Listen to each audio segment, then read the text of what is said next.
This is Python's Paradise. This is your host, Greg Gilbert, aka the Python Hyena, straight out of Fredericton, New Brunswick, Canada. And folks, I have a wonderful guest on the show this evening. In fact, I believe he's my second, if I'm not mistaken, guest from the Toxic Avenger on here. He's not wearing a tutu, but he doesn't have to. Somebody else has that job. The other guest has that job. But you know, not only has he been to that, he's also, let me see, he's been to the beach house where he watched the winged serpent. And of course, he's stuck on you with his wicked stepmother. Eddie Davis's last movie. There you go. Folks, I give you the awesome Richard Edward Duggan. Or is it Duggan? It's either one. One's more ethnic, I suppose, or Irish. Well, it's got two G's, so I'm like, is it like Hacksaw Jim Duggan? Yeah. Yeah. Distant cousin. Is he a distant cousin? No, I don't. No? So somebody once said that, but I haven't done the genealogy on it. So you don't walk down the street with a flag and a 2x4? No. No? No, I'm a pacifist. So is he, as long as you leave him alone.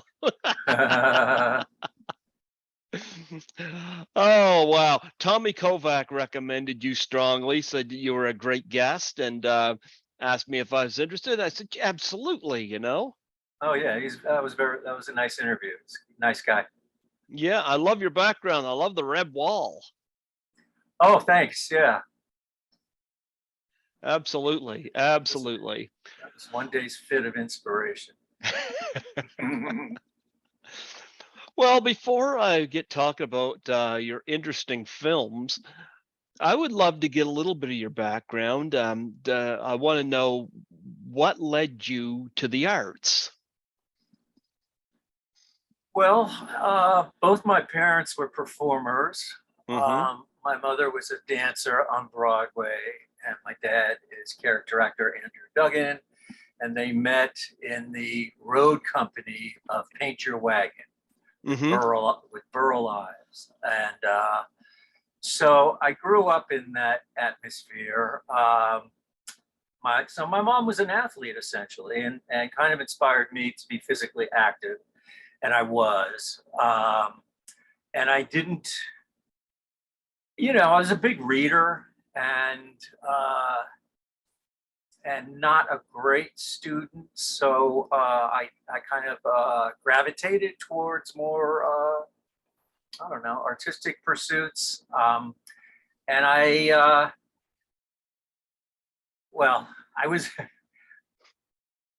was corrected on this, but I mean, I didn't act till I got to college.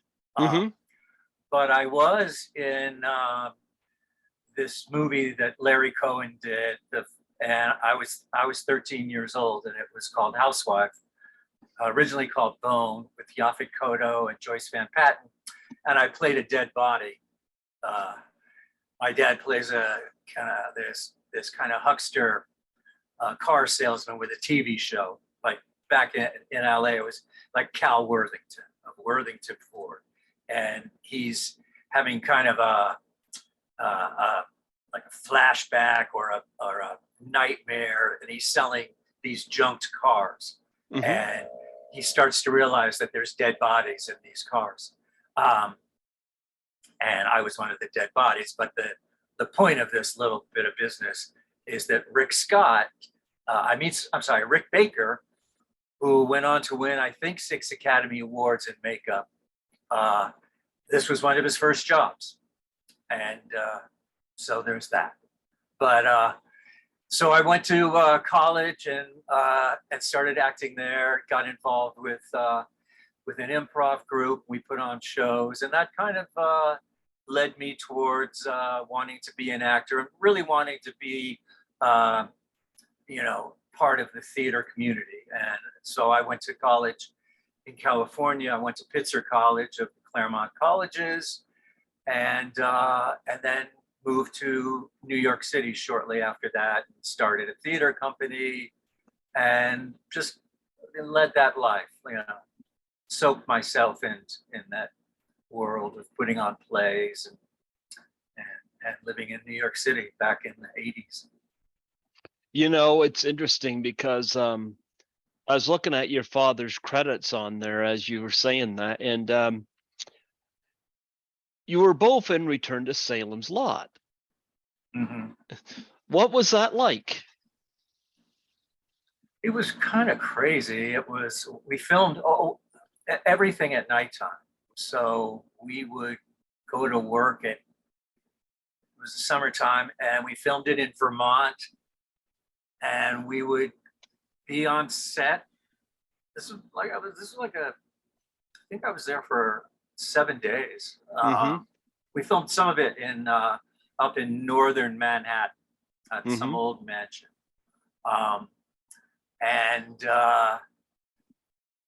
So we would go on set around 8 o'clock at night and work till 8 in the morning. And I guess Larry, it was not well received, that movie. And he was trying to make it, and I read this later, quite recently. He was using Our Town, Thornton Wilder's Our Town, as a kind of jumping off point, that these vampires who are living forever, they all have backstories. I think if you look at the movie now, that it's a little bit more gravitas with that. But it was kind of crazy. And, Larry Cohen was a bit of a renegade director, and took, with Q, he brought a cast and crew up to the top of the Chrysler building with not live, I guess it's not called live, but he fired squibs, blanks out of those turrets of the Chrysler building, and he shut down Manhattan. He had cops everywhere, but he was just determined to get, that helicopter footage of cops firing, live weapons out of those steeples, or whatever they're called, of the Chrysler building. And I mean, that's the way he operated. And I remember one night, Michael Moriarty, he was a star of the picture.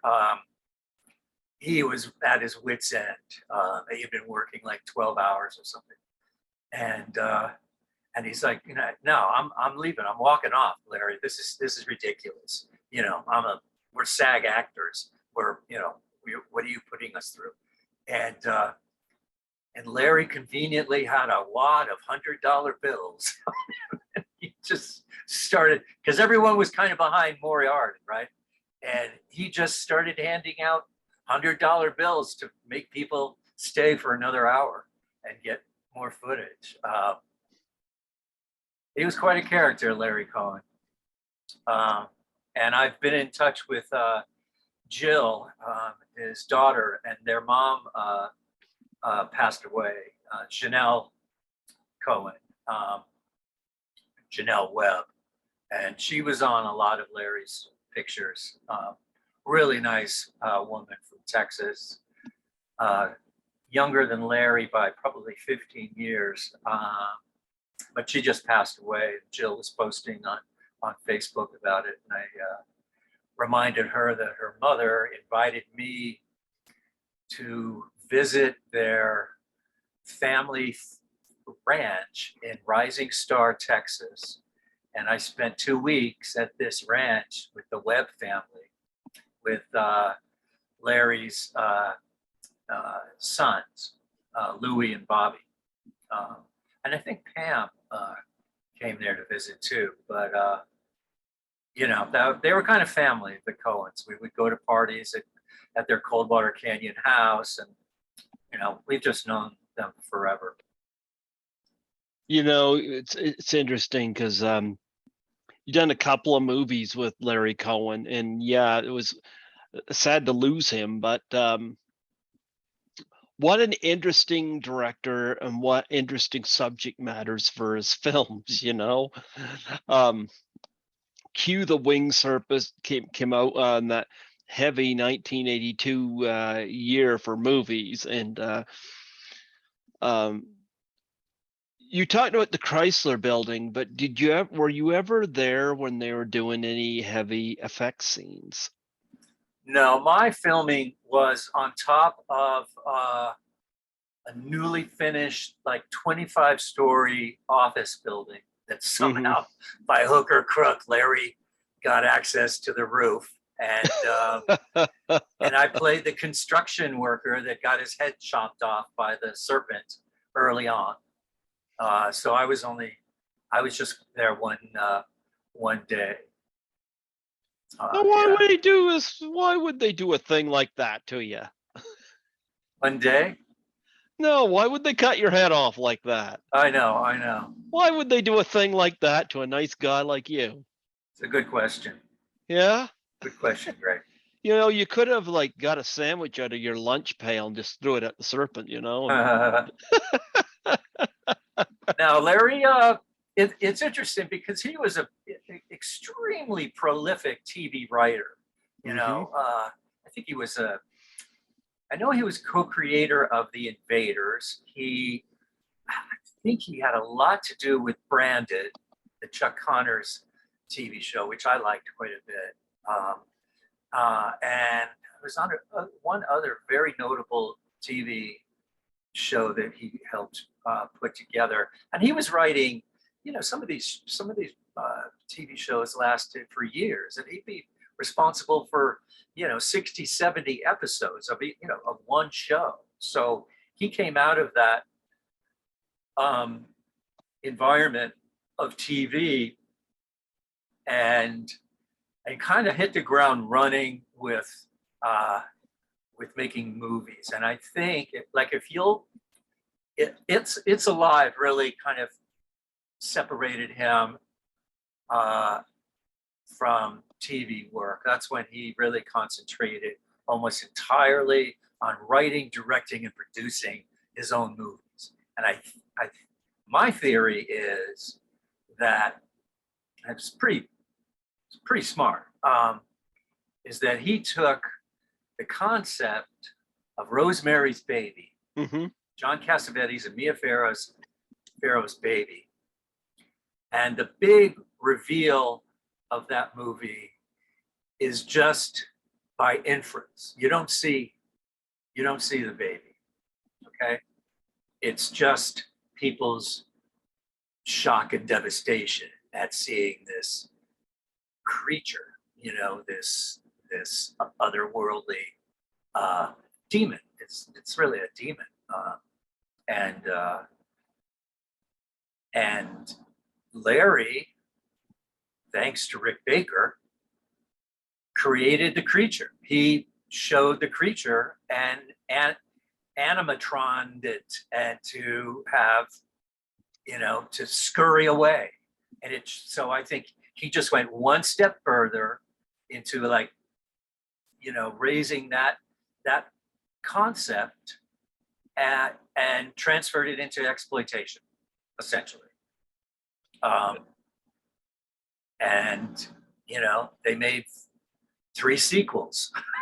Well, what's interesting is your dad was in the first one. You're in the third one. Third one, right. Now, you being in the third one, did that have any tie-in to your dad being in the first? No, but Larry was a friend of the family. He came and saw me in some plays and said, you know, yeah, that he was going to use me. And he did.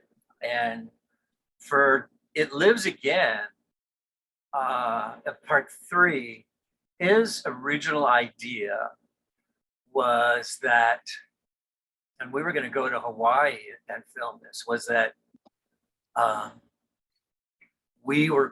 my father and I, we were going to be like archaeologists, bickering father-son archaeologists. And we come upon some kind of some kind of information about this island where these demon babies are being incubated or something, I forget. And there's a grueling death scene for us. But it was good. We were going to be backpacking through these Hawaiian hills, right? Mm-hmm. And I remember I had been what's that? I had left New York after a kind of a nasty breakup, and I didn't want to stay in New York. I needed, a distance separation for us, and I came back to LA, and Larry came to us with this idea of this father and son bickering archaeologist, and he was, he was set. He says, I've got the money for the picture, and we're going to be shooting in Hawaii for 2 weeks. So I put off getting a job when I came back to LA, and I was living at my parents' house, waiting to be in this movie, and I would just go to lunch every day with my friends, and in anticipation of getting 2 weeks work, on a movie at that SAG scale, and this dragged on and on. And then what was supposed to be 2 weeks in Hawaii turned out to be 2 nights under the Santa Monica Pier. And but I remember we shot guns. It was kind of a new thing, I guess, for me. I don't think I had shot a live gun. But yeah, so I haven't seen that movie in a while. I can't tell you. I know Karen Black was in it, and Michael Moriarty. So yeah. Well, you got a few interesting movies in your resume that I want to bring up. One, of course, is Beach House. Great soundtrack. Not very good acting. What's wrong with the movie? That film that was scored by Charlie Roth and Adam Roth. Adam Roth has since passed. A lot of John Gallagher passed away during COVID, and Marino Amoruso, the producer and a star of the movie, he passed away as well. And luckily, his son is a committed archivist and is preserving his dad's memory and commemorating him to good measure. But if people that there's always obscure websites that cite that movie as being as having one of the best soundtracks of the era, and I completely agree. And they would play the movie, they would play the songs that we were dancing to, or that were in the background if we were filming without sound, just walking, and they would play the music, and I'd always think these are great fucking songs, man. This is excellent. And I met those guys, the producers, on an AFI film cruise. My dad did the voiceovers for Princess Cruises. So my parents and my sisters would always go, but I was in college. I couldn't never go. But finally, there was this AFI film cruise to 3 stops in Mexico, and sponsored by American Film Institute. And I was able to go on that, and I was by myself, and there happened to be 3 guys my age that needed a fourth to complete their dining arrangements. And we fell in, we became fast friends immediately the first night. Marino Amoruso, John Gallagher, and Sam Sarowitz, all three producers, eventual producers. And I told this story to another podcast, but so we kept in touch, those three. And I had graduated college a year prior, and they were putting, and I think Marino and John had also graduated the same time as I. I think Sam was at, they were both at Emerson, they were all at Emerson College. And so over the course of the following year, they proceeded to try and get funding for this movie. And it's about mainline Philly kids meeting up with a gang from Brooklyn on the Jersey Shore during the summertime, kind of a Sharks and Jets goofball situation with romance subplots and a big fight, a big brawl. And shenanigans with the girls. And a lot of shenanigans. And so I get a call a year later, probably in late spring, and they said, do you want to be in this movie? We have funding for it, and it's called Down the Shore, which is what Philly kids say when they're, they don't say we're going to the beach, they say we're going down the shore. I learned that being in California rather quickly. And I said, of course I do. And yeah, I'll be in the movie. And the story goes, there's two scenarios of why I ended up in the movie. And one is that Dennis Leary, who was supposed to be the lead of the movie, had been hospitalized for ingesting too much booze, cocaine, and Marlboro 100s, and was not fit for duty. That was one scenario, and the other one was that Dennis had a kind of a teaching job at Emerson, and that he wanted that.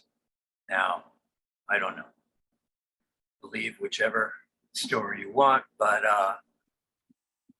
yeah, I quit my job and headed off to go and be in this movie in the Jersey Shore for 6 weeks, and then we filmed 1 week in Long Island, and that whole crew became that it was all Emerson college students almost, or alumni who were the crew, and the lion's share of them moved to Manhattan right after that movie or shortly thereafter.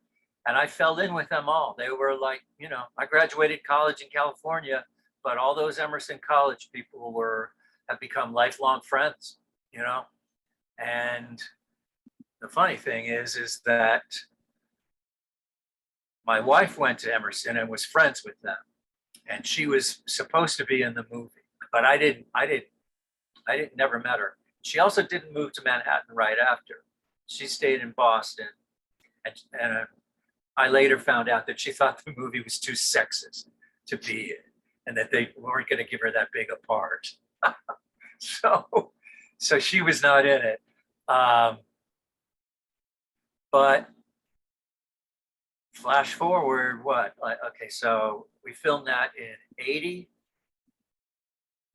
Flash forward 15 years, and I had already left New York and had been living in LA, and then started coming back to stay with friends in Brooklyn periodically, working on a writing project.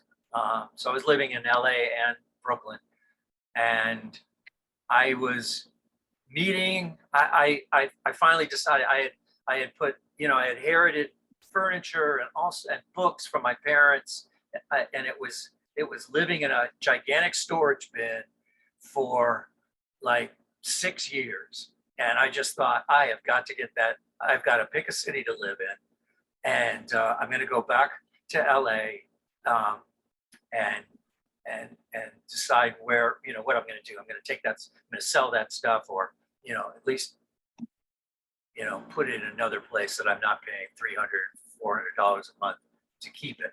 So so my friend said, well, we should have a little going away party for you. Now, this is pre-cell phones, right? Mm-hmm. And we picked a place on Avenue A in the East Village, no cell phones. And I got there at 8 o'clock or something. I was there on time, or 7 o'clock. And my friends were ridiculously late. I sat at the bar for about 45 minutes and got bored.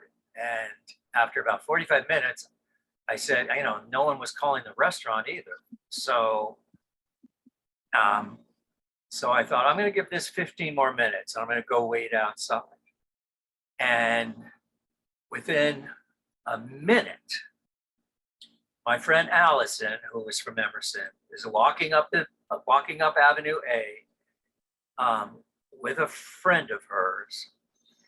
And I knew immediately who she was from all the stories I had heard about other people from Emerson College. And Allison said, Richard, I want you to meet my friend. And I said her name. I said, you Katie Bolger? She's like, how do you know my name? And I'm like, I guess your reputation precedes you. And within 6 weeks, she had flown out to LA, and we were together putting all that stuff in storage into a U-Haul van and driving across the country to go live in Manhattan and eventually get married like a year and a half later. We were together for we lived together about, I don't know, 20 years. What happened? Oh, well, it eventually didn't work out. But we have well, you think after 20 years. I know. I don't know how people stay together at all anymore. I don't know how they do it. I admire it. And I've lived in domestic, relationships, 2 other ones, adding on, I guess, like 7 years. So, more than half my adult life, I've lived in a domestic live-in situation. But we have a 22-year-old daughter who just graduated SUNY Purchase, and she's a great kid. And we're friends. We're quite close. And, Well, let's talk about the toxic Avenger. I've had Melvin the Mop Boy himself on here, Mark Torgo, and wearing that tutu. It's crazy. It's crazy. Talk about being part of that film and the atmosphere on set on a trauma film.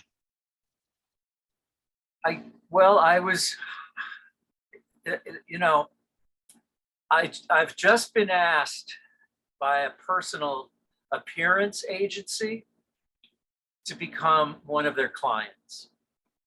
Sarah Duthet at Debut Entertainment. She contacted me because she saw my name in the credits for Toxic Avenger, and at first I thought she wanted me for some of the other obscure cult stuff that I've been in. And I said, does this have anything to do with Larry Cohen? And she said, no, these are going to be comic cons. A lot of them in the Midwest, entirely devoted to the Toxic Avenger, we will have a screening. There's going to be a panel, autograph signings, and a party. So my first one's like in September. I think the third Sunday in September. And I mean, I've got like 3 lines in that movie, but I am the ice cream man. And I think I was probably on set for, 3 or 4 days. And I mean, I'm wondering if that guy Mark is going to be has been asked, because he's definitely I don't know who else they would have. I know Marissa Tomei was in the movie, but she's not going to be part of that. I doubt. But I'm curious to see what other stars or what other actors of the Toxic Avenger they'll have. There's all those bullies. That whole all the stars of that movie are all bullies. The bikini girls and that crazed guy. He was good, and I think he kind of made that movie the culty thing he is, because he's so out of his mind violent, and I don't, nobody, that whole Troma crew, I think I had already been in Stuck on You. And I pop up in Stuck on You all over that movie, playing various parts. And a bunch of the guys from Beach House were also in Stuck on You. The gay cavemen barbers, my friend Dick Warren and Regan Kennedy. If you ever see that movie, those guys are hysterical. They're cavemen. They're just these gay cavemen hairdressers. And they just came up with this stuff.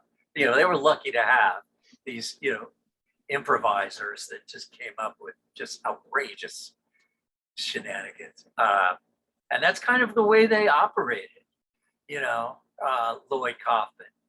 You just want to, we need some more gross out stuff in the back, pick your nose or pick stuff out of your hair. He was always throwing out, ideas to just make this stuff just, freakish, and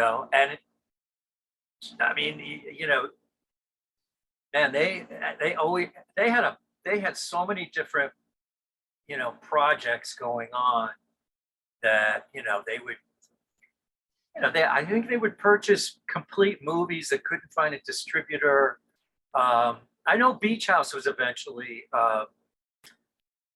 distributed for pay-per-view or something by Troma.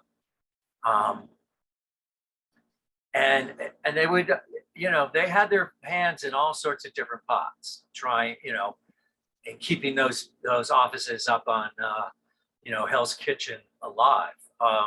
They were, you look at Lloyd Kaufman's credits. I can't imagine a person having more credits than Lloyd Kaufman, as far as there's there must be a dozen different job titles too, whether producer, director, screenwriter, effects. It just goes on and on. Casting and that guy is he's a genius. Anybody that can contract a Broadway show out of a C movie, exploitation movie, and an animated TV show that's been a success is, I don't know, it's pretty impressive. Yeah, I had, like I said, it's always crazy on those sets. I've never been on one, but it just seems to me like Lloyd Kaufman himself just seems like the party just never stops for him. I get the feeling he's even having fun on set. Is that how you took him? Yeah. Now, Yeah, definitely. I mean, he loves going to those. He goes to those. There's always there's always a spin-off of one of his movies that he's, or a remake. They're remaking Toxic Avenger with with Peter Dinklage, I think, is the star of it. I swear to really? God. Yeah, Wow. I know. I read that. That might have been an odd rumor, or maybe like, a spy magazine kind of. Maybe I was spoofed or something, but that's what I read. Wow. Did Mark ever let you wear the tutu? I wasn't in those health club scenes. They wanted me to be, but Yeah, but he might have wanted an ice cream. Yeah, well, I'm stuck on you. I'm stuck on you. If you look at that movie, it's like, I played this guy Clem, who worked at the chicken, the egg factory, and I do a bunch of scenes there because I work with Mark, who's the star of Stuck on You. Mm-hmm. We worked together at this chicken farm, and so there's me in a jumpsuit running around with eggs and running, being chased by these chickens out of a hen house, and then the very next scene, I've got like a legal pad, and I'm taking notes, and it's an attorney's office, and we filmed. It's like anybody who could see, who has two eyes, is like, wasn't that character just in the chicken farm? Now he's an attorney. That's weird. Yeah. But Lloyd plays up, social media. He's constantly showing up at these, I guess they're just. Have you ever done the conventions? They're like reboots of his movies, and he's got so many, like Class of Nukem High. That's been a TV show and has had a bunch of sequels. Have I been to one of those comic cons? No, I don't think I have. Oh, they're a lot of fun. I started going to them in 2017. One of my guests invited me to assist her at her table, and it just, wow, it's just a thrill and a half to be part of that, and I kind of get the bug on it. And yeah, I'm hoping. I know. I have a bunch of friends that do animated. They do animation. They do voiceover work for cartoons and stuff. Yeah. And they go a lot, so they'll put pictures of their characters at the booth. Like my friend Phil Lamar, he's done some big TV shows and been Phil Lamar. Phil Lamar was the kid. Pulp Fiction. Yeah. Oh, cool. I actually interviewed the Gimp, Steve Hubert, who played the Gimp. Okay. Pulp Fiction. Yeah, he's been on here. I haven't had Phil Lamar. I've reached out, but I never heard anything back. But yeah, I love Pulp Fiction. I saw that when it came out in theaters. Oh, sure, me too. Yeah. Yeah. Yeah, I was really. Phil worked out of the same comedy club that I did. We both were in improv groups that had spots on Sunday night. We were part of the Sunday night lineup. I think there was 3 or 4 groups that would play Sunday night, and his group was called Bill Bixby. That was just the name of the improv group, and it was Phil Lamar and Jennifer Coolidge. Oh, nice. Yeah, American Pie. Yeah, and they were from the Groundlings. Their group. Yep. And they were excellent. They were excellent. And I was, I thought Phil was the first person I saw after that to like, oh, that's Phil. Oh my God, and then Jennifer Coolidge just landed into the scene and just became, a movie icon. Tell me, is Phil all put together now? And his brains and stuff were being and skull being scooped up. Just remember that dialogue. Samuel Jackson goes, "Wait a minute, you're the one that should be back here scooping up brains and shit. In fact, Yeah, we're gonna switch. We're gonna switch sides." Who put me on brain duty? I think that's the line. Why am I on brain duty? Oh, I love that movie. Yeah, poor Phil. He seemed to be the one left alive, and now I know, and they accidentally shoot him. Poor Phil. That's absolute pure black comedy. Yeah, Drenched. That's black comedy, just drenched in black. Crazy. Yeah, absolutely. So, let me see if there's any other of these films I missed here. Okay. So if you haven't done the conventions, well, one question I usually ask, I'll see if you can answer this, is what's the most interesting thing you've ever been asked to sign? I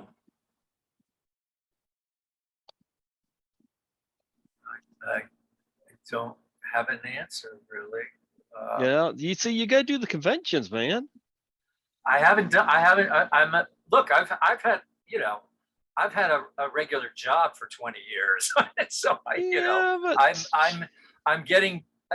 This is kind of a detour for me doing this. I went back to doing stand-up comedy, which I had done.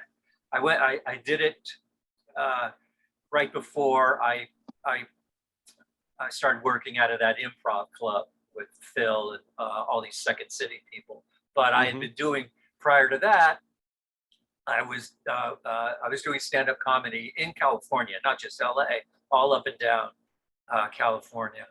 And then Second City came to Santa Monica, and I audited a couple of classes, and I loved them, and I didn't look back. I started working out of that club called Upfront Comedy Showcase that was run by Jane Morris and Jeff Machowski, two Second City alumni, main company members, and I fell in with the whole improv crowd, and some of them came from stand up.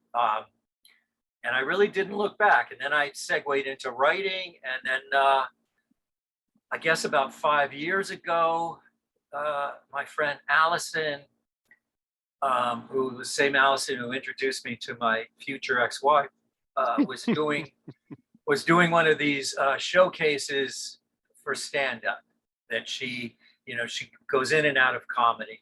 And, you take about 7 workshops with an instructor. I've done it before, and then your last class is a performance at a comedy club with an invited audience that's very friendly, and it's always kind of fun.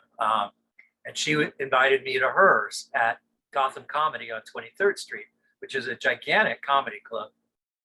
I think it seats 300 plus on 23rd Street. So I get there and it's just packed. It's packed with people. And I thought, wow, this is pretty crazy. Someone's in this group of, novice comics knows some people. And I wait in line and it's sold out. So I walk up to the booth and I said, I'm a single. Is there can I get onto a 3-top? And they're like, yeah, come sit over here. So they put me on a 4-top with 3 other people. I'm the 4th person, and the show's about to begin, and there's all this swag everywhere for the TV show, HBO show Crashing. Okay, and the show begins, and it's Pete Holmes, the star of Crashing, and he comes on. He's the MC, and I'm like, the MC is usually the teacher. I'm like, Pete Holmes is not her teacher. So I text her and I said, Allison, what's going on? I'm at Gotham Comedy. Where are you? Right? I'm texting this. And she writes me back, it's tomorrow night. And I'm like, scroll up and see when you invited me. And she writes me back, oops, can you come tomorrow night? And I said, I don't know. I'm going to watch this show now. Bye. And so I watched this show, and it's all the comics from that show, which is about stand-up comedians. And one of the comics was this guy I used to see 25 years ago in LA. And he was still a comedian. And he was, not a household name. And I became just intensely interested again in whatever happened to all those comics that, I used to see that aren't, famous, not like, not like a Rick Overton or Jake Johansson, not those guys, or all those comics that, stayed and became household names, right? Speaking of comedians, do you have a kitty? I have a kitty. And he was running back and forth here trying to interrupt me. That's a comedian. I could tell by the posing with his head. Hey, kitty, kitty. Look at me. Skittles is like, you're using me for hits. Skittles. That's a perfect cat name. Perfect. Look at my guest, Skittles. He's got white hair and he's got black shirt. Kind of looks like you.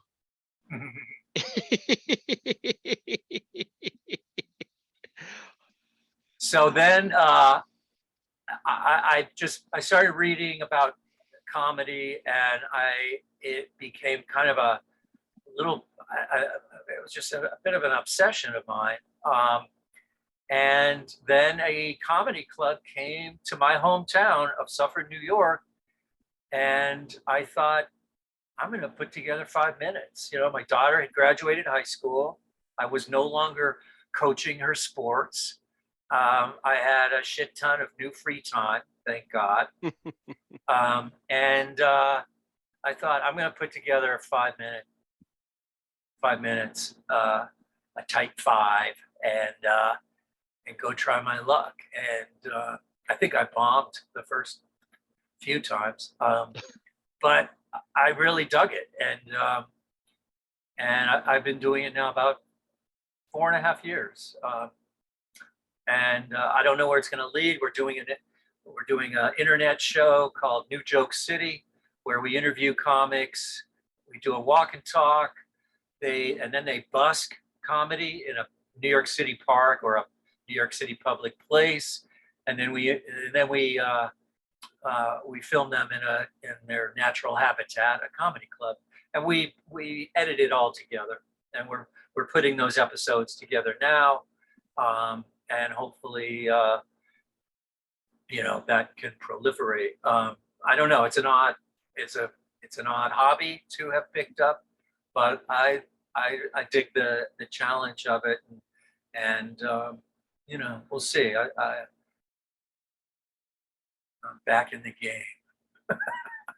What comedians inspired you? Who did you like that you modeled after or were inspired by?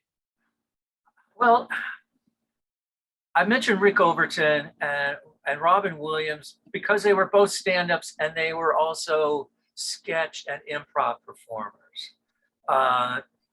Dana Gould also did. He went at our show at Up Front. We had this show called the Tuesday Night Show, which was it was run by Michael McCarthy, rest in peace. He was a Saturday Night Live writer, and so we kind of modeled it on a Saturday Night Live format, whereby we would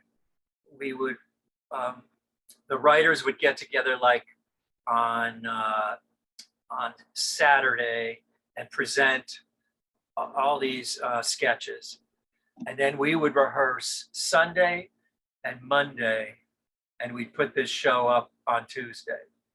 And and Dana Gould, he was one of our and we would have like a celebrity guest, and they would be in like, at least a half dozen of the sketches, and they were always very good sports. We had Eve Plum as one of our guest hosts, but Dana Gould was one. Rick Overton. I liked comedians that would kind of stretch their. When I was younger, I really thought that a stand-up comedian they had to be able to do improv and sketch comedy. I don't know. It was like the ones I saw that I followed. They did that. I didn't realize till I was a little bit older that some of them are specialists. They're not gonna go and like can I have a location? And they're not. It's just not their cup of tea. But I liked those kind of performers, like Overton and Robin Williams, Dana Gould. I like Bob Saget a lot. I used to ride my bike to the Comedy Store in Westwood, which was only there for about, I don't know, 6-7 years, but it was much closer. That's where I grew up. I grew up in Westwood, and it was much closer than having to go to Hollywood. And it was a 10-minute bike ride from my house, and I'd go there night after night, to the point where I'd see the same comedians eventually just doing their same act, and I thought, oh shit, I need to pace the amount of times I come here, because I'm seeing the same 15 comics do the same 15 bits. You know what? I've seen that too. I was at the fairgrounds here that comes here every year, and they have all the rides and stuff. And I went into one of the exhibit buildings, and they had a guy. The guy was a ventriloquist, and he had his puppet on there. And I watched his act, and this guy would walk by and he'd make some comment about ask the guy if he had fertilizer under his shirt because he had a belly. The guy would turn, and there'd be some words or whatever, and whatnot. And I thought it was hilarious, and I was kind of killing some time, so this I stuck around, and I thought, well, he's performing again, I'll watch again. And the second time, same thing, and it was the same guy walked past in front of him with the fertilizer joke, and I was like, are you freaking kidding me? I was like, they planted that, and it kind of ruined that for me, Yeah. I mean, I couldn't do stand-up comedy. I especially couldn't do improv very well, but I'll be frank, you got to be on your guard, because if you're constantly doing the same thing, it's going to get old quick. Oh, it's a constant battle, because you run into invariably the same people at open mics, and even though I get paying gigs, I still go to open mics. Everyone does, everyone I know that gets paid gigs, they're still doing open mics. But so if you're going to a club and there's 20 comedians going up doing 5, maybe 7 minutes, there might be another 7, 10 people in the audience that aren't the comedians, but you need everybody. So if you're going to do the same 5-minute set, just week in, week out, month in, month out, you're not going to. You'll get the newcomers, and that's fine.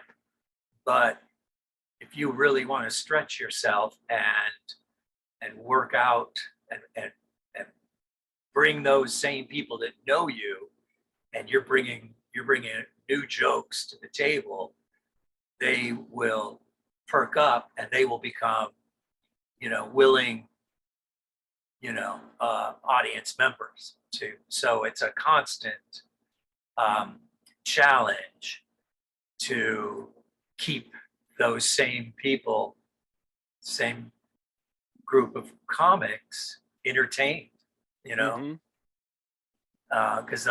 they'll tune out once they see you going into the same prattle that they're used to, just doing the same bits. They'll be on their phones lickety split, Yeah. Do you have any charities that you're involved in that you want to plug and promote on here? Doctors Without Borders, Mm-hmm. St. Jude. Okay. I think, they do great stuff. I don't know, those are two that I contribute to. I don't do anything other than, give them a little bit of money. But those two.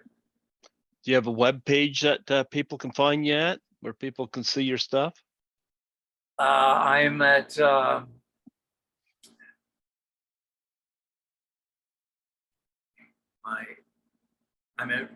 Instagram. I'm at Rich E. Duggan, RICHEDUGGAN. I'm Atheist Grace at Atheist Grace on Twitter, and that's mostly, my political rantings. But I will have, so I'm on Instagram, and then our TV show, you can go to New Joke City TV that's on Instagram at New Joke City TV. We will have a website, or we have the domain New Joke City, but there's nothing on it at the moment. So on Twitter, why do you call yourself Atheist Grace? It seems like an opposite kind of thing. I don't know. I'm a humanist. I was like an atheist. An atheist is somebody that doesn't believe in God, but yet grace is often associated with God. Yeah, well, that's why I also consider I was baptized Catholic, and I sometimes think of myself as a God-fearing atheist. Oh. And I don't know. I that was available. I don't know. Oh, I think it's a clever name. Personally, I believe in God. I'm not judging you, but Atheist Grace, it's like black and white and black. Well, no, I think it's. I think if you don't believe it, I'm really more of a agnostic. I'm not judging you. I'm not judging you. I think there's like a force. I really think Star Wars got it right. I kind of believe in a force. Hopefully it's for good. I still read my Bible, but I don't shove it down people's throats. It's what I believe in, but I don't shove it down people's throats, but yeah, I don't mind talking about what I believe, but I don't like getting into debates and stuff, or hating this group or hating that group. I can't get into that. Not. That's why I asked you about charities, because I believe a lot of ways, like, and this is not all churches, but I find a lot of churches abuse the whole collection plate thing.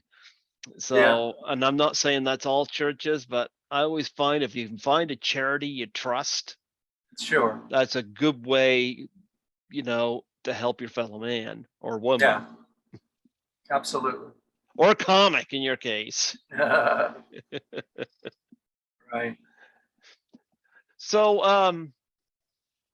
what was the other thing I was going to bring up here?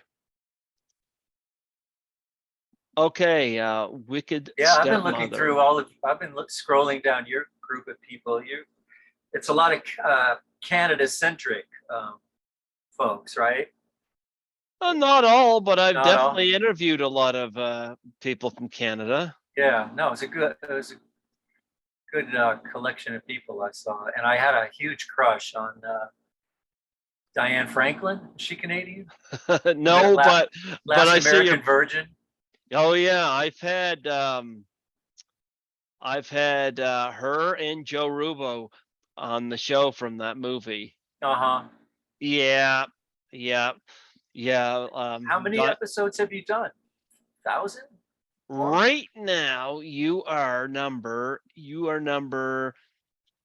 635. Okay. Wow, And that's great. And this year you'll be number 107, I think, for this year alone. It's a weekly? It's whenever I get somebody booked, you know. Okay, yeah. Some months I'll get a lot of people, and some months I'll get a few people, you know. I work at the hospital here. Okay. I'm a cleaner, so I was kind of on the front lines for this whole COVID thing. Right. But whenever I can get somebody arrange a time, like you're my second interview today, and I've still got another one after you later No tonight. kidding. Yeah. Wow. But I worked at the hospital from 8 to 4, and then after that I had 3 interviews, and I was able. Oh my gosh. God bless you.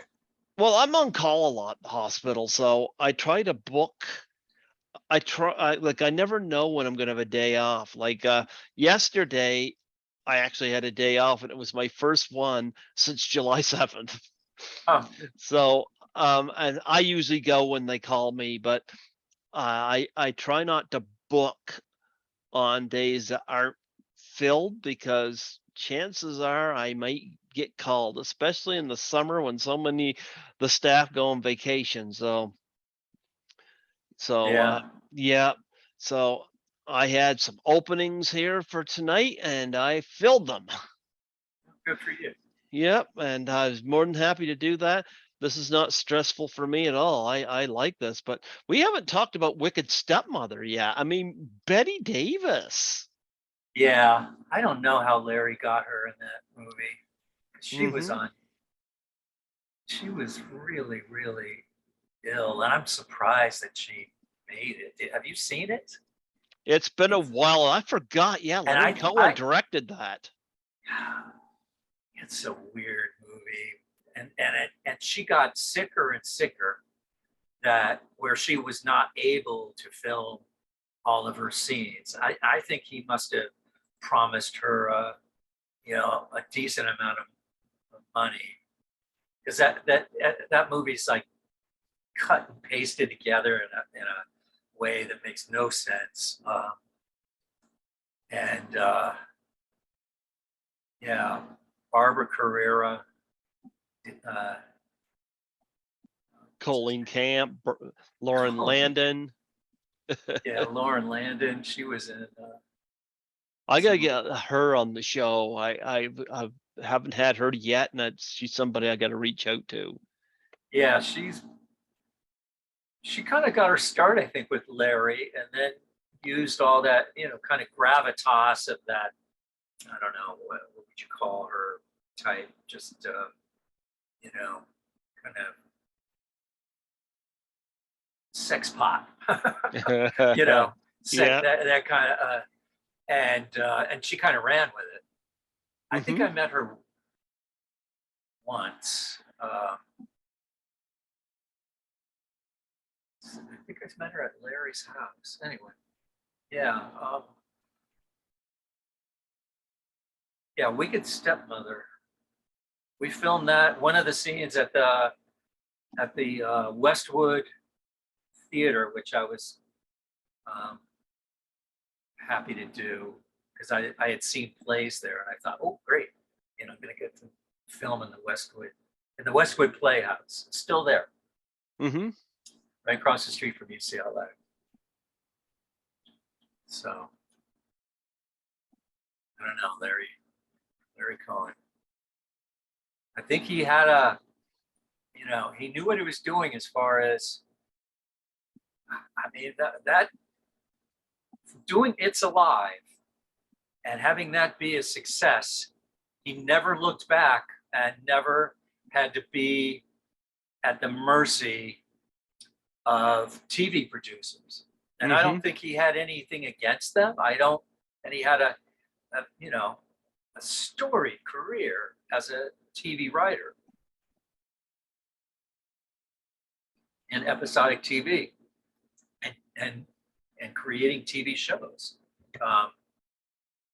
But man, after that, what did he must have directed 35, 40 movies. Some interesting films, I'll say that. Very, yeah.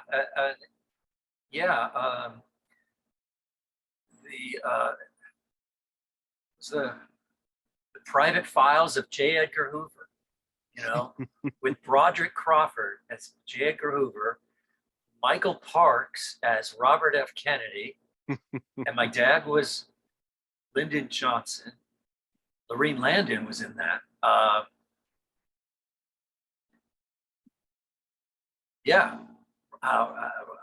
Ronnie Blakely, I think. Oh yeah, was in that. But that segue from like horror, sci-fi into like I'm gonna do he's gonna enter the waters of doing Jack Cassidy was in that film too. Like a hardcore political quasi thriller with some conspiracy theories and examining J. Edgar Hoover's possible homosexuality and Clyde, his partner at the time, which was all like hush hush. Forget the name of that character. I think that was he was played by Dan Daly, the governor in JJ. 1976, and just wow. And there's a lot of Larry Cohen fans, man. Just he doesn't rise to the level of a Sam Raimi or a John Carpenter, because his movies weren't blockbusters, but man, he's right along with them, Oh yeah. Definitely. Well, you get to work in a number of films with him. That's telling in itself. It was unfortunate he passed, because I know that he was quite a staple at a lot of the conventions. Was he? Yeah, I never met him, but I know somebody that got him to sign one of those replicas of the stuff. Oh. Yeah. And I've done 5 tribute interviews on Zoe Tamerlan, who was in special effects. Okay. Yeah. Zoe was in. Brad Rinn. Brad Rinn was in special effects. I met Brad on the set of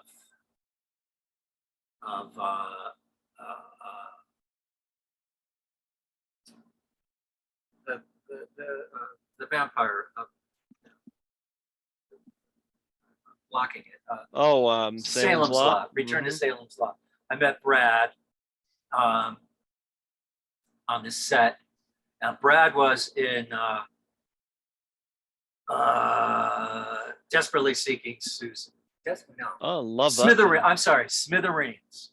Okay. He was in Susan Solomon's first. He was the guy in the van in Smithereens. Okay. And then he was in special effects. Mm-hmm. And in this stuff. And he was in Return to Salem's Lot. And we got to be friends, and we were roommates. He moved out to LA, and and we banged around LA together. He did some acting out there. Then we wrote a script together, and then he moved back. No, he didn't move back. He moved, I think, more to maybe Northern California, and got his teaching degree and became a teacher. Mm-hmm. And he was a teacher for, he's been a teacher for 35 years. I think he still is a teacher. Okay. Yeah, Brad Wren. You've ever heard of him? He was in Smithereens. Yeah. No, I love special effects, so I was a big Zoe fan. Zoe Tamerlis Lund, yeah. So what else do you have coming up? Because I noticed your credits seem to only go so far. So you not acting anymore? I haven't acted in years, other than doing comedy. I'm gonna put together a little tape and maybe see where it goes. I'm more interested in producing several projects at this point, and I'll act in them if I can. I've got 3 or 4 comedy projects. I want to put I'd like my daughter to direct one. Okay. And because she wants to be a writer, director, producer, and she's good. Her films, they had the senior films screened at the Jacob Burns Film Center in Pleasantville, in Westchester, and there was about a dozen films, and it was all the senior projects, these 7 to 10 minute long movies, shorts, and hers was the only legit comedy, kind of a black comedy, and it killed. The timing of it, the way she directed the actors, I was insanely impressed by it, and I just thought I'd be a fool not to take advantage and give her a job. Why not? Why not? Before her quote is too high. Well, here's the thing, I mean, you got to work on a couple films. Well, you got to work on a film with your dad, plus you got to be in and It's Alive sequel as well, So you had some nice film ties with your father. So I think it's great that you'll be passing that down to your daughter and have her direct you. I think that's incredible. Yeah, and she's got a good technical know-how. I think I'd be, well suited to have her in charge. I mean, she knows well more than I do as far as, technical stuff. She knows how to edit. So yeah, there's this, well, I'll be in touch with you, and I can, give you an idea of some of these projects that are, kind of in a pre-production stage. Absolutely. We might do some social site funding for them, like GoFundMe, for the one. Absolutely. I'd like her to do. Absolutely. Well, is there anything else you want to plug and promote on here? I've let you do most of the talking on here, but that's, people want to hear the guests, not me. So yeah, I've tried to keep it that way. Well, if you're in New York, our comedy club is located in Rockland County. Rockland is a very small county, but it's right next to, it's across the bridge from Terrytown in Westchester County. I live in the village of Suffern, and our comedy club is Rhino Comedy. It's on Lafayette Boulevard. We are in the process of moving from one location to another, and I am helping them, set up a new club, and we get some great, funny people in there. We get a bunch of New York City people come up. It's only an hour outside of Manhattan. And we're looking to open in the fall. And it's going to be a great spot. And I run lights and sound for the Saturday night show, and then I will sometimes host the late night open mic. We'll have an open mic during the week. I'm not sure what night it's going to be on, but there's definitely comedy there Thursday, Friday, and Saturday night. Sometimes other nights, and it's Rhino Comedy. The club, on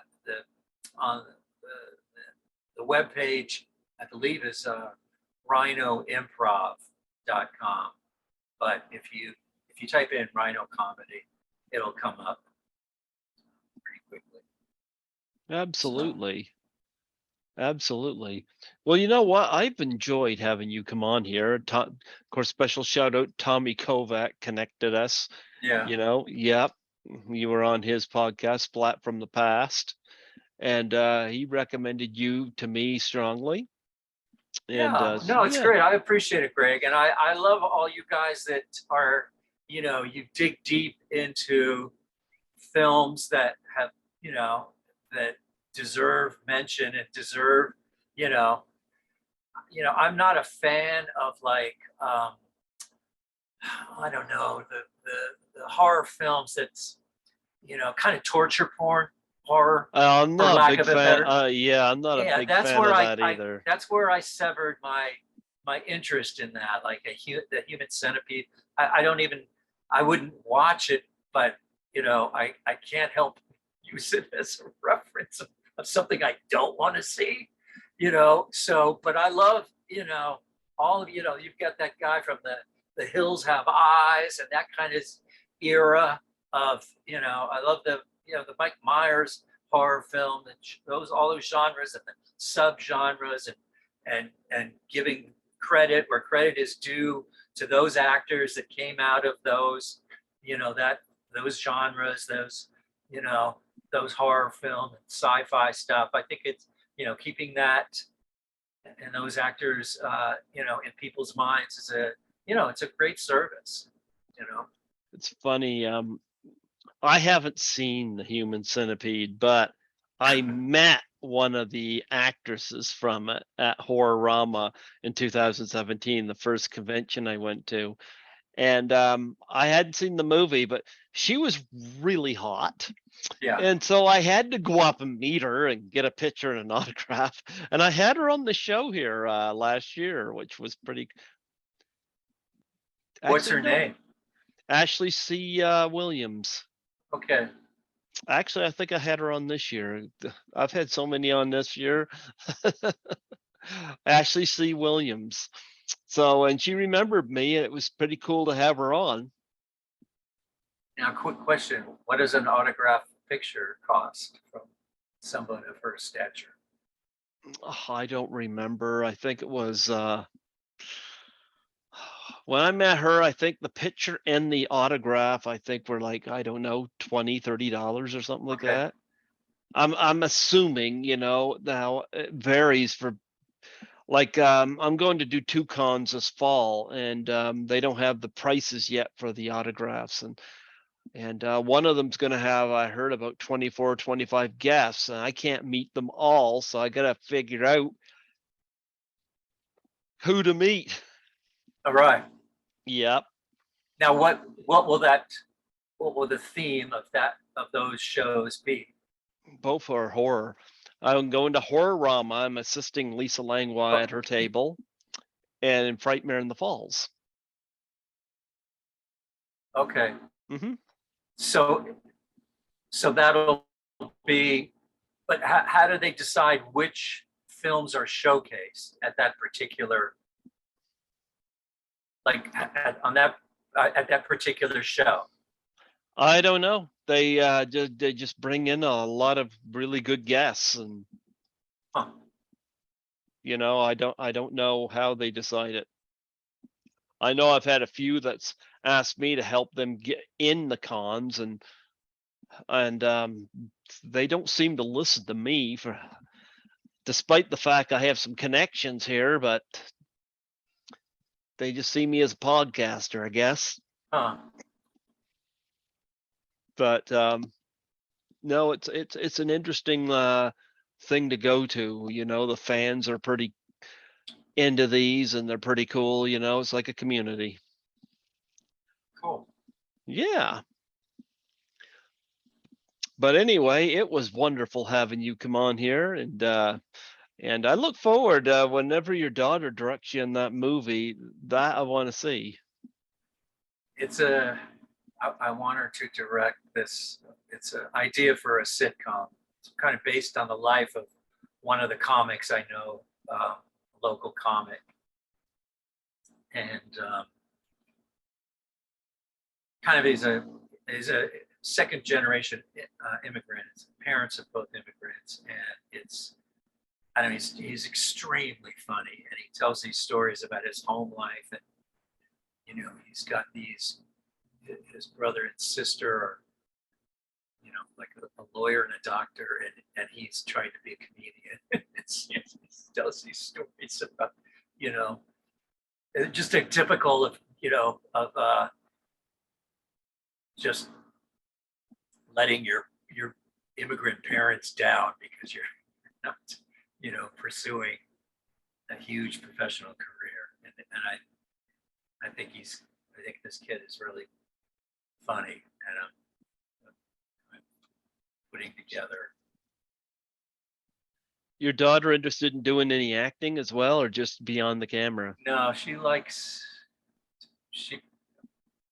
did lots of plays in middle school and some in high school, but then she found much more satisfaction, you know, working the booth and working tech and, you know, building and helping out with set design and you know, on the production side of the plays.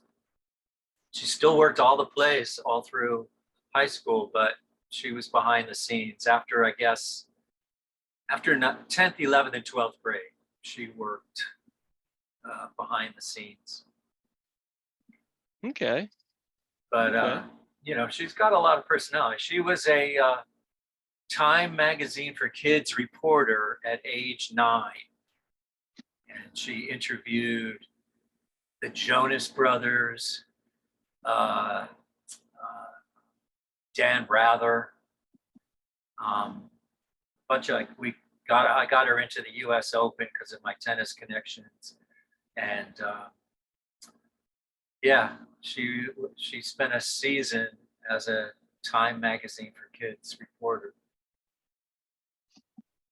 So she was very vivacious on. We put together this like 5-minute long, just like a sizzle reel of her doing various things, you know, like showing us her bookmark collection and on a tennis court, and then she was with friends at the grammar school, you know, and these are my friends, and it was the cutest little video, and it got her that job as a Time man. So you know, you can bet it's still on her resume today. You know, that was like her first big gig. So absolutely. Well, you know what? It's been a lot of fun having you on here, you know, and talking about your career and Larry Cohen, and of course the Trauma people. yeah, You've had some colorful characters behind the scenes there in the films you've been part of. yeah. I mean, I've done 3 podcasts in the past like 3 months, and it's just interesting the way things come around, and the way, and it makes me think like, you know, wow, I should have stuck, you know, to it. But there was some, you know, it gets lean, man. It gets lean, and you know, and you're forced to become a civilian, and when you're raising a child, there's no extra time. I don't know you know, like I was helping paint the new club, and this comic was there, female comedian, and she brought her daughter to the club, and her daughter just read a book while we painted, and I was asking, she's a professional comedian, and I was asking questions about a few fellow comedians, and she says, I just can't do open mics anymore. It's it's not, am I going to trade doing, 6 minutes of material on stage for reading my daughter a good night story? I'm thinking, my daughter's only 7. I got to pick the latter at this stage. I can't do it. And I feel I completely agree with that. Like you're a parent, and being a stand-up, man, you gotta pound those clubs night after night. And I'm older, and I'm not as hungrier for that. I mean, I want to hold my own, but I have these other projects, and I do enjoy comedy immensely. I like the people, and I like the challenge, and my goal is to hold my own. What will become of it, I don't know. I'm putting together, a reel. I'm going to submit it to additional clubs. I've, kind of found my voice a little bit more, and but I do understand that, that it's tough, and it's, if you are, that struggle as an artist, as an actor, when you introduce family to it, got to go out and get a real job, man. Yeah, yeah. I should have asked this question. Do you have any favorite comedy movies? Fish Called Wanda. Oh, I love it. Love it. That's probably one of my all-time faves. I like that Ben Stiller movie with where they're making I watched that recently. I thought that was just hilarious. Where they're making Tropic Thunder. Tropic Thunder. Oh, gee, Tom Cruise was brilliant in that. Yeah. Holy cow. That movie just hits on all the burners, man. It just pings along. It's, yeah. Absolutely, absolutely. Well, you know what? It was great having you on here, and Monty Python movies. I love Monty Python. Oh, gee, Monty Python's great. Yeah. Especially the Holy Grail. Yeah. Yeah, love those. Love those. All right. I appreciate you having me on, Greg. And we'll talk again, and let's be in touch, and I'll be watching your podcasts. Absolutely. Yes, absolutely. Before I let you go, would you mind doing a plug for my show? Of course not. How should I do it? Just state your name, and even say you're the ice cream guy from Toxic Avenger. Okay. And say you're listening to Greg Gilbert on Python's Paradise. I'm listening to it? Or, well, people are a lot of times listening in their cars, so hey. Okay. Hi, my name is Rich Duggan. I am the ice cream man from Toxic Avenger, the original. And I love listening to Greg Gilbert's Python's Paradise. Ain't nothing like it. Check it out. Absolutely. And we'll be checking you out when your daughter directs you in this new project. So yeah, absolutely. You better do everything she says. After all, she's going to have the clipboard. Yeah, this time she's in charge. Okay. Maybe when you guys get that done, I'll have you both on here. Okay. Yeah, sounds like great. And you can rat her out for being too bossy. Yeah. I will. I won't hold back. There you go. You have yourself a wonderful day, man. Thank you so Yeah, much for the have a honor. good weekend, Greg. Thank you Bye. very much. Ciao. Bye bye.